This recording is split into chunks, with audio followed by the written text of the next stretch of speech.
예전에 미국에 온 학생들이 있었습니다.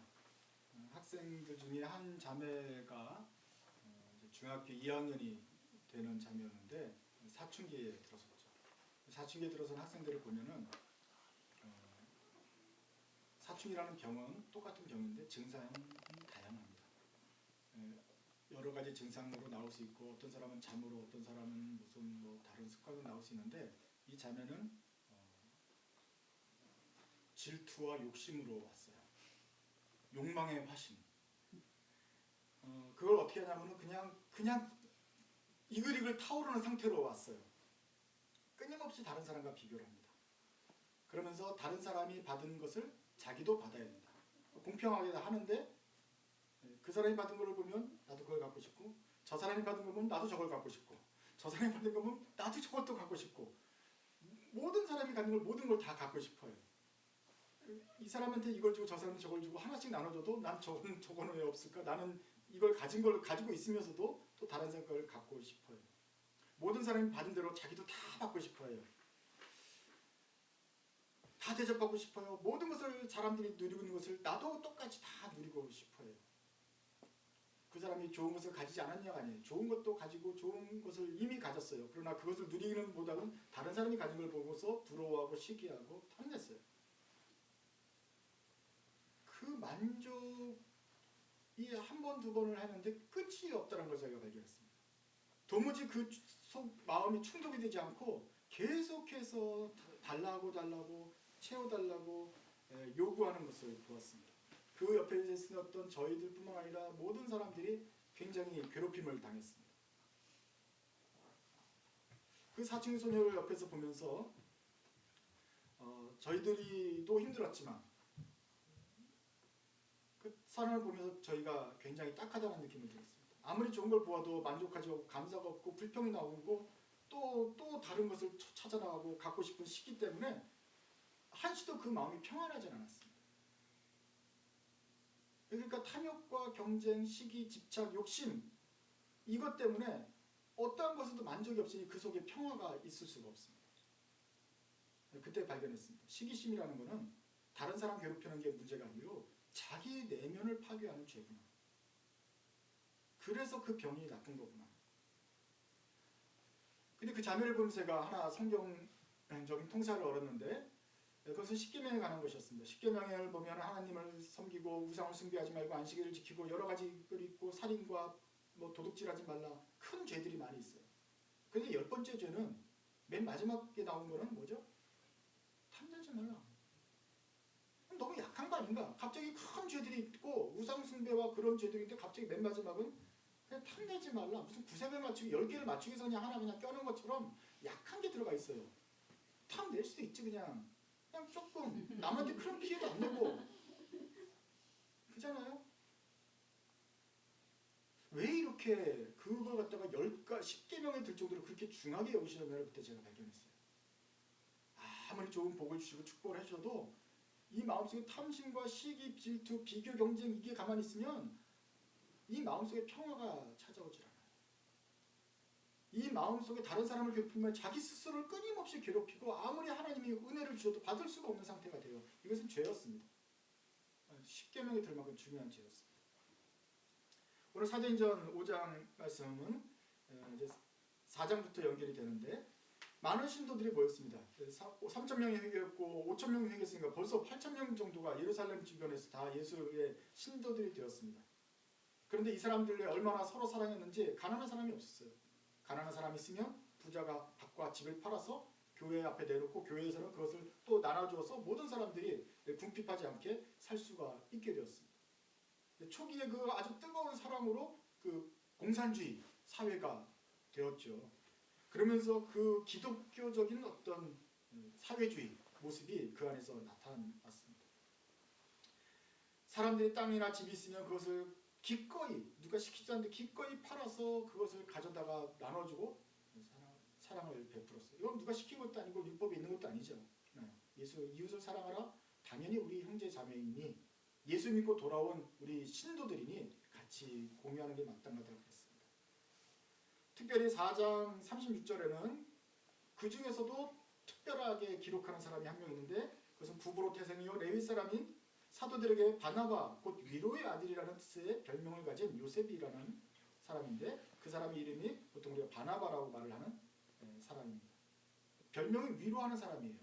이 사람은 늘 위로를 해요. 근데 이 사람이 말로만 위로한 게 아니라 그 사람도 밭이 있었는데 그 밭을 팔아다가 사도들의 발 앞에 놓고 같이 쓰게 했어요. 여러 사람들이 그랬는데 바나바를 특별히 기록한 이유는 무엇일까요? 이제 앞으로 바나바가 등장할 겁니다. 바나바가 사울을 소개하고 바나바가 사울과 함께 전도여행을 다니기 때문에 이제 우리 바나바가 등장하기 위한 복선으로 여기에 하나 던져놓은 걸 수도 있겠습니다. 또한 어쩌면 많은 사람들의 그 밭과 집을 파는 선행 중에서도 바나바의 선행이 그렇게 큰 게 드러나는 선행이었을지도 모르겠습니다. 가장 큰 밭을 팔았을까요? 가장 많이 헌금을 했을까요? 여하튼 바나바의 이름이 기록되어 있습니다. 그런데 성경에서 기록한 것은 이렇게 착한 마음의 바나바뿐만이 아닙니다.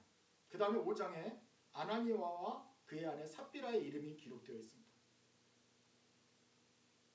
그런데 이 아나니아와 삽비라는 바나바와는 달리 영광스럽지 못한 이름의 대명사이죠. 여러분이 읽을 수 있다시피 아나니아가 밭을 팔아서 또 사도들의 발 앞에 놓았습니다. 근데 놓으면서 다 팔았다고 거짓말을 했습니다.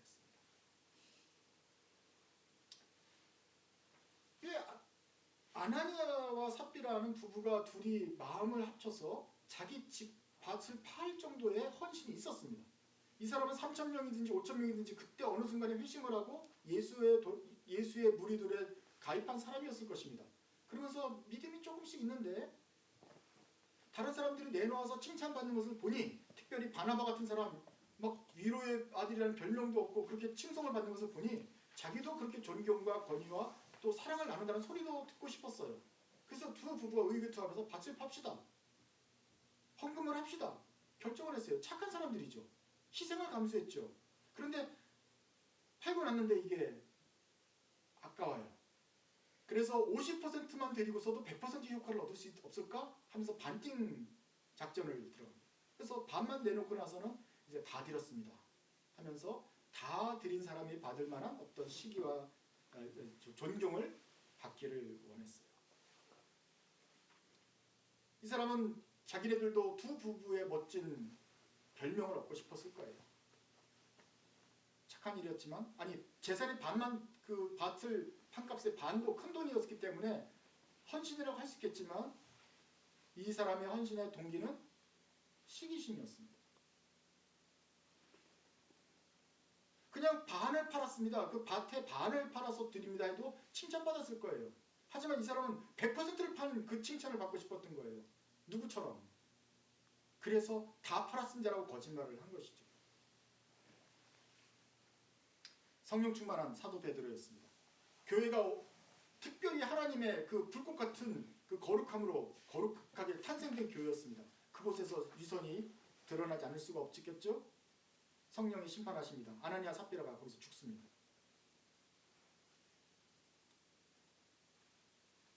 불신자도 아니었고 크리스찬인데 헌금을 안 한 것도 아니고 헌금을 했는데 반을 하면서도 다한 것처럼 그렇게 속였다는 그 죄로 심판을 받았습니다.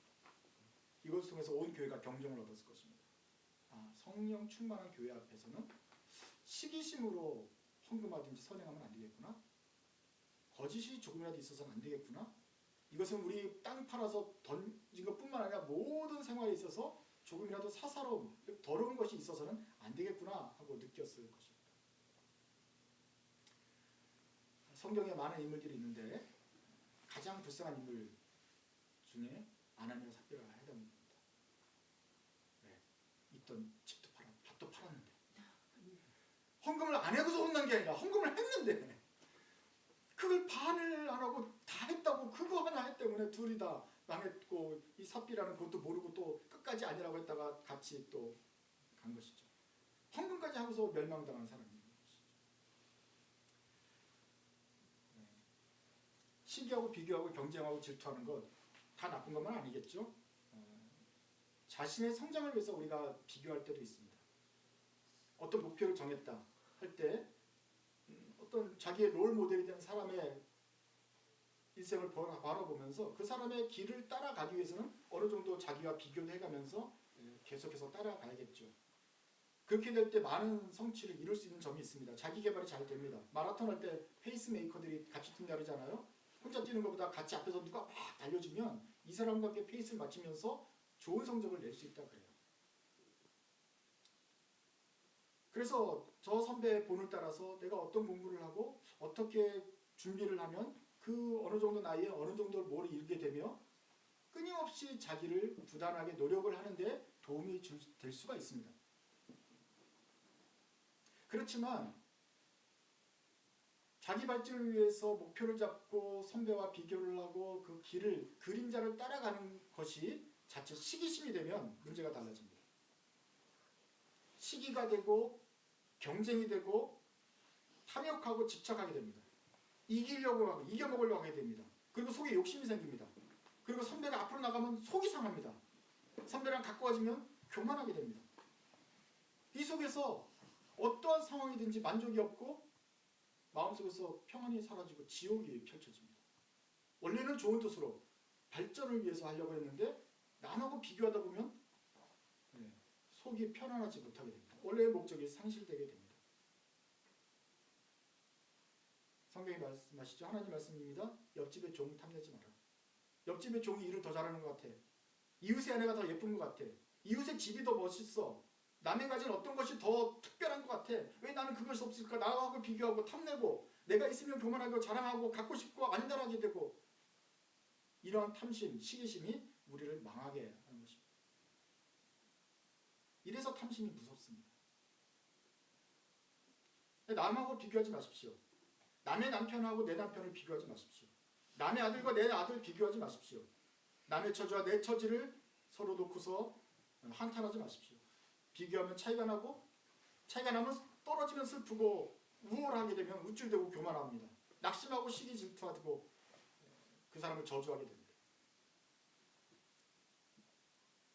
사실은 60년대 이후부터 미국 사람들은 특별히 미국 남자들은 자기 잘났다고 할 수가 없게 되었습니다.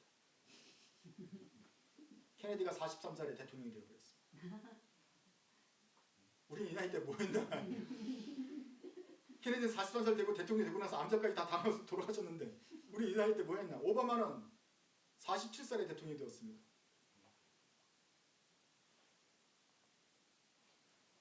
그 사람하고 비교 내가 이 나이 때 뭐 했나 그러면 서글프고 생각하고 끝이 없죠.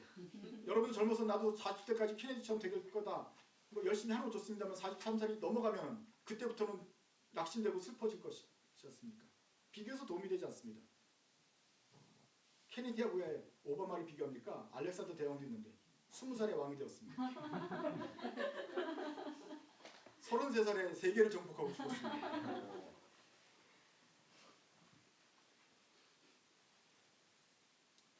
그런 사람과 비교하지 말고 내게 주신 이 시간에 나는 어떻게 최선을 다해서 하나님 기쁘시게 하는 삶을 살 것인가? 나를 생각해야 되는 것이 남하고 비교하고 시기하고 옆집 종들 부러워하면 탐심이다. 내 인생을 어떻게 값지게 살까 생각해야 될 것입니다. 많은 그리스도인이 착각을 합니다. 모든 자기의 동기에다가 거룩이라는 말을 넣습니다.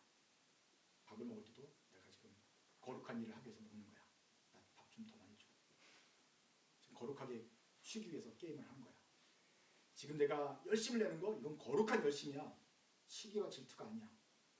비교하는 게 아니고 더 주님을 잘 섬기기 위해서 더 피아노를 잘 치기 위해서 더 주님 앞에 설교도 잘하고 더 주님 앞에 더 높은 크리스찬이 되기 위해서 남들보다 더 많이 전도해서 전도 왕이 되는데 상금 받으려고 하는 것이 아니라 하나님을 더 기쁘게 해서 더 열심히 하려고 하는 거야. 그러면서 거룩한 열심이라고 포장을 합니다. 근데 여러분 거룩한 시기심, 거룩한 질투 이런 말은 없습니다. 탐심은 죄라고 말을 했습니다. 거룩한 탐심? 거룩한 죄 이런 게 있습니까? 비교하고 경쟁하고 남을 시기하고 미워하고 하는 것은 거기다가 아무리 거룩한 것을 논다고 할지라도 아무리 거룩한 목적을 향해서 하는 것이라고 포장할지라도 하나님 앞에 죄입니다. 아나니아 삽비라가 거룩한 탐심, 질투와 경쟁심으로 밭을 팔았습니다. 하나님 속지 않습니다. 예전에 제가 전도사가 되고 이제 목사가 되기 위해서 준비할 때 저도 이제 발전을 위해서 저의 선배를 하나의 그 페이스메이커로 삼았습니다. 그래서 저 선배가 나보다 한 10살 정도 차이가 나니까, 그리고 10여 년 전에 저 선배는 이렇게 했었고, 그리고 저도 이제 그 길을 따라가고 있는 거니까 그 그림자를 따라가면 되겠다 싶었습니다. 그리고 그 선배는 몇 년 전에 이러한 업적을 취했으니까 나도 그럼 몇 년 뒤에는 이러한 성취를 해야겠구나. 저 정도까지 발전한 걸 보면서 축하도 해주면서 부럽기도 하면서 나도 거기까지 가야 되는 거구나 하면서 자신을 채찍질을 했습니다. 하나님을 향한 열심이었습니다. 그러고서 그 선배의 그림자를 잘 따라가고 있었습니다. 그런데 이게 어느 순간에 비교, 경쟁, 탐심, 미움, 욕망으로 발전하더라고요. 뭔가 저도 이루었습니다. 그러면 제 생각으로 저 선배하고 원래 거의 거리가 10년인데 이게 9년 반으로 단축된 기분이 들었습니다. 우쭐해졌습니다. 이 좀만 좀 더 반축하면 9년으로 뚫릴 수 있을 것 같아요. 그러다가 선배가 뭔가 성취했다는 소리를 들었습니다. 갑자기 11년 차가 쭉 벌어지는 그 느낌이 들었습니다. 난 뭐 하고 있었나? 처음에는 그 선배와 좋은 관계고 사랑하고 축복하고 존경하는 선배인데 계속 그 관계를 유지하면서 제 마음속으로만 이 9년, 8년, 11년 이걸 왔다 하다 보니까 어느새 선배가 미워지기 시작했습니다. 선배가 잘 되는 걸 보면 또 12년으로 늘어났네. 좀 가다 넘어지지. 그래야 내가 좀 빨리 올라가지. 이런 생각이 들고 하면서 나는 내 딴에는 거룩하게 하나님을 향하는 열정을 하고 생각했는데 이 마음속에 시기가 들어오면서 미워하게 되고 질투하게 되고 하나님께서 금하시는 탐심을 갖게 되었더라. 더 좋은 목사가 되기 위한 것이기 때문에 자기 개발을 끊임없이 하기 위해서 부지런하게 한 것이라고 포장을 했지만 나중에 보니까 그게 죄가 되었다는 것을 알게 되었습니다. 그 어느 순간에 그런 갈등, 이 속에서 있는 지옥을 경험한 다음에 이것이 내 욕망이었구나.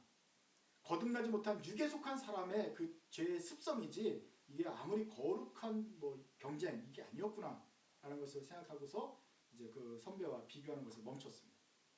비교를 하지 않고 나니까 다시 그 선배가 존경스러워졌습니다. 더 잘 됐으면 좋겠다라는 축복하는 그 복된 마음이 생겨났습니다. 얼마나 제가 마음이 성숙해지는 모습이 되었는지 모르겠습니다. 마음이 편해졌습니다. 십계명은 우리를 올가매고 우리를 힘들게 하는 계명이 아니죠. 우리를 행복하게 하고 우리를 편하게 하려는 하나님이 우리를 위한 가이드라인을 주신 것입니다. 우상 섬기지 마라, 안식일을 지켜라, 살인하지 말라. 이게 하나님을 위한 겁니까? 우리를 위한 겁니까? 우상을 섬기지 않으면 하나님이 좋아요? 우리가 좋아요? 온 집안의 귀신들을 데려다 놓고 온갖 우상을 섬기는 우리가 섬기지 않으면 우리가 좋아요? 하나님이 좋아요? 우리가 편해지는 거예요. 안식일에 일주일 동안 하루는 좀 쉬어라 그러면 하나님이 좋아요? 우리가 좋아요? 우리 편안하고 쉬는 거예요. 살인하면 감옥 가게 되는데 그거 하나님이 가는 거예요? 우리 갈까봐 하지 말라 그러는 거예요. 탐심도 마찬가지예요. 하나님은 아무 상관이 없어요. 너희들 마음속에 편안을 가져라. 만족할 줄 알아라. 그래야 행복하고 좋은 음식을 기쁘게 먹을 수 있으니 비교하지 말고 경쟁하지 말고 탐내지 말고 있는 거 만족하게 살아라. 이게 우리를 위한 주신 말씀입니다. 빌립보서 4장 11절 사도 바울이 이렇게 말합니다. 감옥에 있었어요. 그 공부를 많이 한 율법학자가 예수 믿고 나서 전도하다가 이제 감옥에 갇혔어요. 그래서 이렇게 말합니다. 어떠한 형편에 처하든지 내가 자족하는 법을 배웠다. 어떠한 형편인지 스스로 만족하는 법을 배웠다. 불평할 수 있고 그 사도 바울이야말로 불평하고 하나님께 원망할 수 있었을 텐데 스스로 만족하는 법을 배웠다. 누구하고 비교하지 않았습니다. 감옥 안에서도 만족하고 기쁨을 누리는 비결은 하나님 말씀 따라서 탐내지 않고 자족하면서 자기 마음을 지킨 것입니다. 그러므로 여러분 비교하지 마십시오. 아나니아 삽비라처럼 경쟁하거나 남의 것을 탐내지 마십시오. 내가 없는 것을 아쉬워하지 마십시오. 시기하지 말고 질투하지 말고 우리 안에 평안과 만족을 잃어버리지 마십시오. 자족하는 마음으로 행복하고 기쁘고 충만하게 사십시오. 그리고 하나님께서 우리를 위해서 주신 계명 기억하면서 우리 안에 이루어지신 천국을 지켜나가시기 바랍니다. 기도하시겠습니다.